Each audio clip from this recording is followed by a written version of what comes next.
the regulatory aspect, Mr. Shroff, if you can come in. You said in some ways it's easier, in some ways it's difficult, but it's a little different, and MNCs will have to get used to it. What are some of the key hurdles still? You know, one or two, maybe top three hurdles that you see which can be eased out to facilitate this process? So just to give an example of some of the challenges that they face, for example, the definition of promoter, the concept of promoter is still unique in India, and the parents would be promoters. And then, you know, what disclosures have to be made in relation to the promoter in the offer document. So some of the challenges are initial challenges at the point of listing, at the point of going to market. And many of these disclosures are slightly different from what they're used to in their home markets or other markets. So that is a kind of an not insurmountable at all. And in every transaction, this mountain has been crossed. But that is a little different. And I think over a period of time, if that starts getting more streamlined, that would be sort of one of them.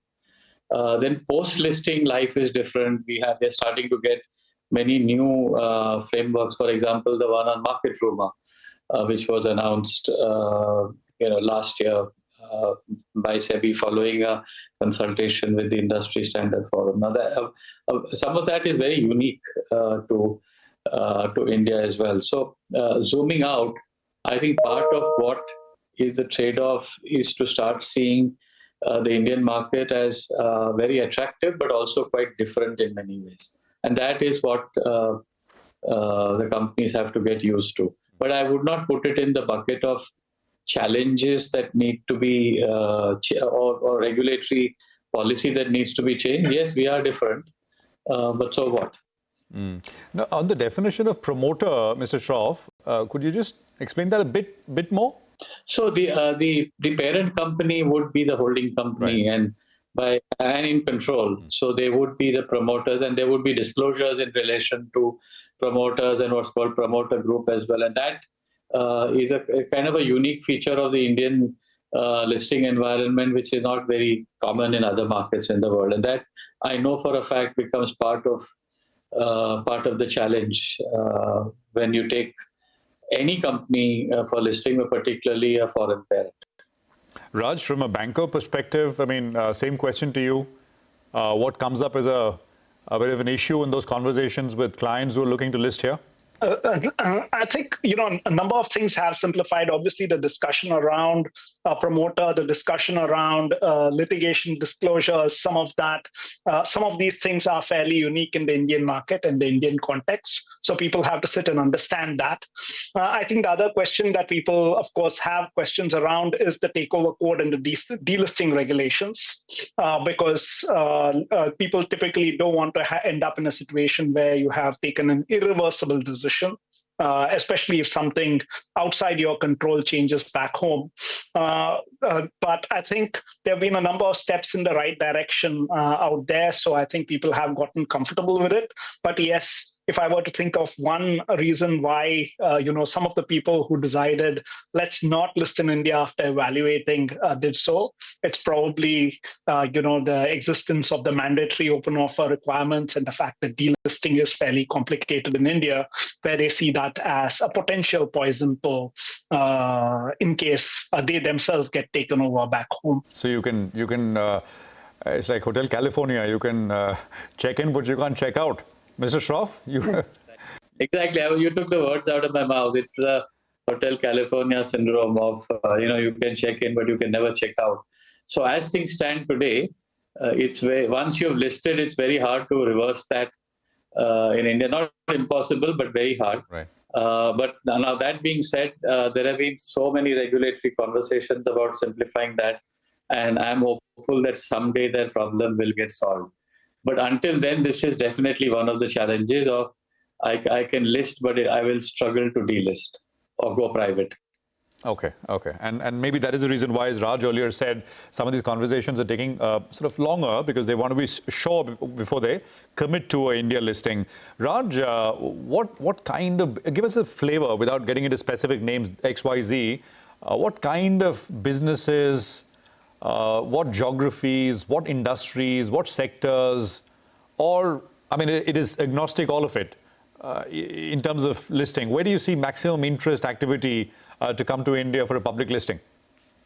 Actually, I think as Cyril mentioned earlier, we are having dialogue with companies from all geographies. So you have dialogue with American companies, European companies, Asian companies, right? And from a sector perspective, once again, you have large unlisted multinational businesses in several sectors, be it industrials, be it in consumer-facing sectors, be it in technology, right? And so a number of these are evaluating the possibility of listing in India.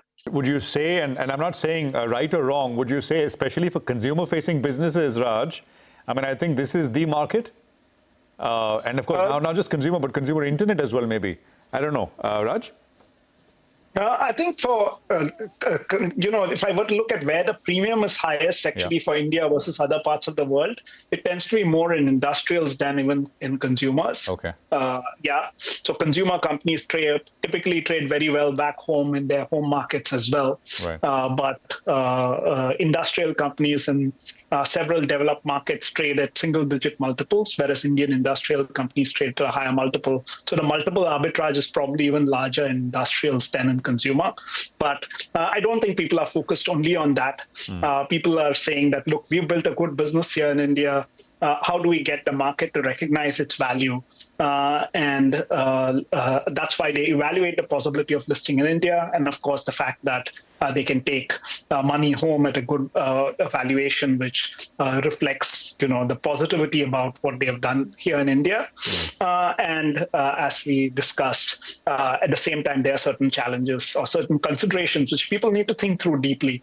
And that's good because the way I look at it is that what you don't want is that people coming in and just on the basis of a short-term arbitrage coming in and looking to list. What you want is people who have thought through all the issues and are committed to working within the Indian regulatory framework, which is, I think, the right thing for the Indian market in the long term.